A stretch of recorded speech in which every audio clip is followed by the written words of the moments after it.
Sir, I just want to give a video response to your um, um, video now, and I want to ask you: have you ever watched the Grace Card? Um, it's it's a good movie because it doesn't have any cussing, but that's if you enjoy conflict, I don't. So I like movies with very little conflict. I know all movies have to have conflict, but you know, I don't like people arguing, fussing at each other. I can't stand that. Um, but this Grace Card movie, that's the way it is. And so I had to get rid of it because it was almost like I had a Ouija board in my room. I've never been around a Ouija board, thank God. I've never seen one work, and I don't want to see one work unless somebody throws one in a bonfire in a revival during a revival where people are getting rid of that kind of garbage and I hear it scream. That's the only thing I want to have to do with a Ouija board. But it felt like I had a Ouija board. Maybe a better way to put it is, it felt like I was watching that I might as well have been watching something pornographic, although there wasn't anything pornographic about it, thank God. But the scene that drove me the craziest, just really got on my nerves, was it's this father that he's mad at everything and everybody because when he was younger, he was teaching one of his boys to ride a bicycle, and the boy didn't want to ride a bicycle, but he made him learn how to do it anyway. That wasn't the bad part. Once the boy learned how to do it, he got excited. Daddy, I think I've got it. And then just as he thinks he's got it, he rides off into the road, and this black drunk driver runs over him. And then the boy, and then here's what really drives me crazy about it. That's sad, but it's not so much that drives me crazy. It's that the daddy's attitude completely changes. And he's got another son that is in his teenage years later, and he doesn't remember much about his brother, if anything, but his dad's bitterness has affected his life. It's rubbed off on his son, and because his dad's got real hateful at him and his wife, at him and his mama, and so it's affected his grades. He's been involved in crime, and they put him in a private school because of his behavior and such. And his mama gets a before she takes him to the counselor, she talks to her husband about taking him and going with him, rather, this Christian counselor, and the husband jumps all over the wife, but she talks her son into going, and they tell her that when she's going there, that I think it's when she's going there, she stops by the school,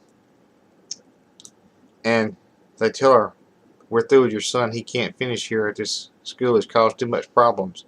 I'm sorry, but he can't come back." So she talks the boy into going to the Christian counselor, and he goes in there, and the Christian counselor lady says, she doesn't offer to pray with him, but that's what I would have done. But anyway, it's just a made up story. Thank God it's not true. And then, the boy is kind of like his daddy. He said, "Well, I don't believe it. I don't like God. He's bitter like his daddy. He doesn't like it. He hates his daddy. They both hate each other." But he said, "One good thing about my daddy may be that he doesn't want to pray either, or something like that." But anyway, she gives him some advice. Maybe that's why she didn't pray, because I think he talks like he didn't want to pray. He didn't want to hear her talk about the Lord. But anyway, she gives him some advice, and she says, "Go home to your daddy and say something good to him." And he says, "Well, I've already tried that. That hasn't worked." And she said, "Well, just try it. It takes a real man not to fight." So he goes home. He sits down at the supper table with his parents, and his daddy's surprised to see him there because he normally doesn't come in and eat with him because of his his daddy's attitude. He stays in his room. But so he does. He tries that again, and he says the boy tells his daddy, I respect, why did you become a policeman? He said, well, because I wanted to do something good for mankind or something. I forget exactly how he puts it. And the boy said, well, he said, why did you ask me? He said, I respected you. No, you didn't. No, you didn't. I mean it, dude. I mean it. And finally, the dad says, good, good. And then something else. I forget how it leads into it. But the mother, you can find most of this movie on YouTube anyway. You don't show the first part, but it shows most of the movie. Definitely shows this part. I don't know why I don't show the first part on YouTube, but anyway, it shows this part. If the movie's still on there, it says, something comes up in the conversation before the boy actually tells his daddy, and the daddy figures it out. You got kicked out. You've been having trouble in school again, and he kind of starts blowing up, getting real mad. And the wife says, "Honey, we'll talk about this later." No, no, we'll talk about it now. And the boy calmly says, "They kicked me out. I'm not going to get to go back." And the daddy just really blows up and starts wrecking furniture. And he says, now we're going to have to put you in public school. You ain't going to amount to anything. And the boy says, see, this is why I don't have any conversation with you, because all you want to do is fight. And then the dad stands up, so the boy stands up too, and he said, sit down. No, I won't sit down. Blah, blah, blah. And Mom says, stop it, both of you. And then, so the boy goes out, and the boy leaves. And he ain't never left before he's just gone back in his room, but he walks out of the house. And he gets involved in crime. And the next day, the black policeman and the white policeman are together, the boy's daddy.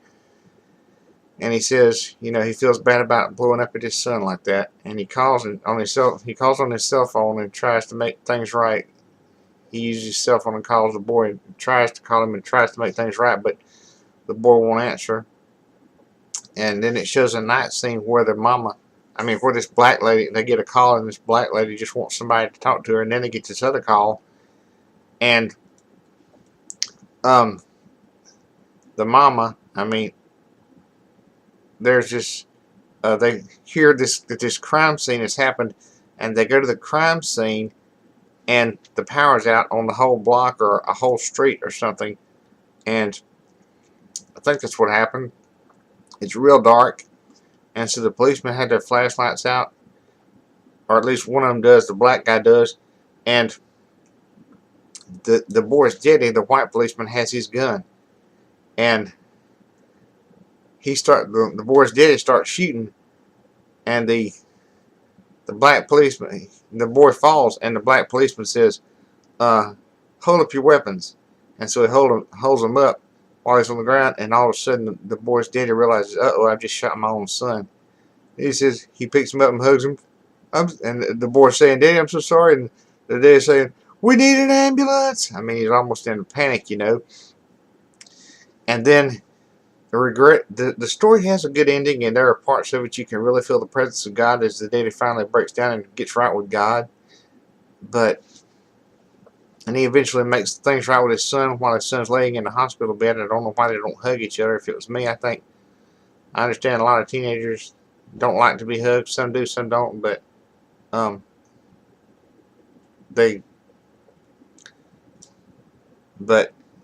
if I was close to death, I think I want to hug my daddy. And I think every teenager would if I was close to death. But anyway, that's the way they depict it. He says, I love you. He doesn't tell his daddy he loves him. He says it, I forgive you, but he doesn't say I love you. I wish he would have at least said that. But and he runs his fingers through his son's hair. But regrettably, my favorite part of that story is where that mama, there's a lot of movies that I've watched and TV shows with my parents. A little bit of it where I wish where a husband and wife would be fighting, fussing at each other. And I wish that lady, something like, lady, why don't you hit him upside the jaw? Well, that's what happens in this movie. The policeman goes up to the black policeman goes to the woman's house, and she's wondering, when the boy leaves, her husband leaves too, and she wonders where her husband is. And she says, where's my husband? Where is he? It's not your husband, it's your son, ma'am. I need you to come with me. And so she goes with him, and he tells her on the way. They don't show this part, but he obviously they show him pulling up into the hospital in his police car where her boy is, and they're getting him prepped for surgery, and the policeman has obviously told her everything that's been going on, so she gets out of the police car as soon as they stop, just as quick as she can, and her husband's out there, and she says, "What have you done?" And then she wham.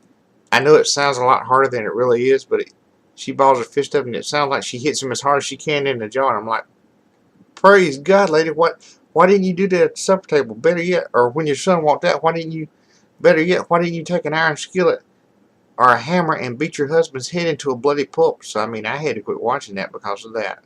So, what do you think about that movie? Now, I love China Cry. China Cry is based on a true story. I love China Cry for sure.